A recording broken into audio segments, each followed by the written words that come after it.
Hello મિત્રો, કેમ છો બધા? મજામાં? હલો બધા ગિરાધોધ જોવા અમે સવારમાં 6 વાગે પહોંચી ગયા છીએ. સાપુતારા જઈએ છીએ.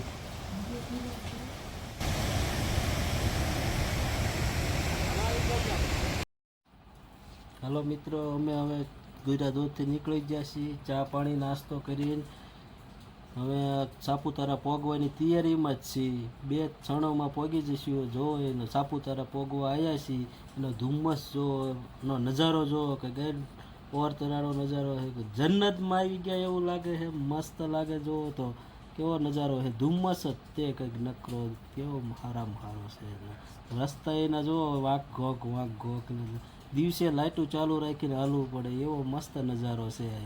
એક વખત સાપુતારા આવવાની, ચોમાસામાં આવવાની જરૂર છે. મોજ જ છે હો ભાઈ.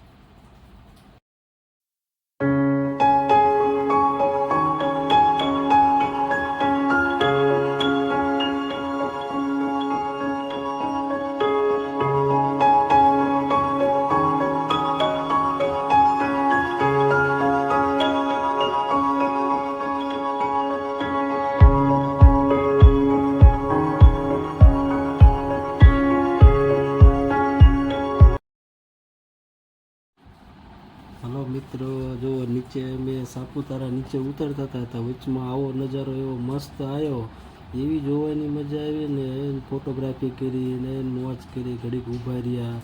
જોવાની આમ ફરતે ફરતે જોવો તમે કેવો વિડીયો મસ્ત આવ્યો છે. જોવાની એટલી મજા આવી ને. અમુક જગ્યાએ તડકો, અમુક જગ્યાએ વરસાદ, અમુક જગ્યાએ સાયો, અમુક જગ્યાએ ધુમ્મસ. આખા ડુંગર જોવો તો તમે આખા ધુમ્મસ દેખાય એવા. હલો મિત્રો, સાપુતારાથી અમે નીકળી ગયા અને પંપા સરોવર પહોંચી ગયા છીએ. પંપા સરોવર જુઓ, બહુ વરસાદ પડ્યો એને સારો ધોધ કેવો પડે છે જુઓ મસ્ત. આમ ફરતે ફરતે આમ ઝાડવા જુઓ, ધોધ જુઓ કેવો મસ્ત પડે. હલો મિત્રો, કેમ છે? જો આવવાથી 4 કિલોમીટર થાય આ ધોધ.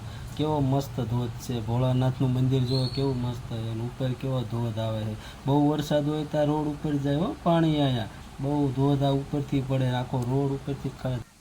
મિત્રો, કેમ છો? બધા મજામાં? તો સાપુતારાનો હવે આપણે અહીંયા પૂરો કરીએ છીએ પ્રવાસ. જય માતાજી, જય શ્રી કૃષ્ણ.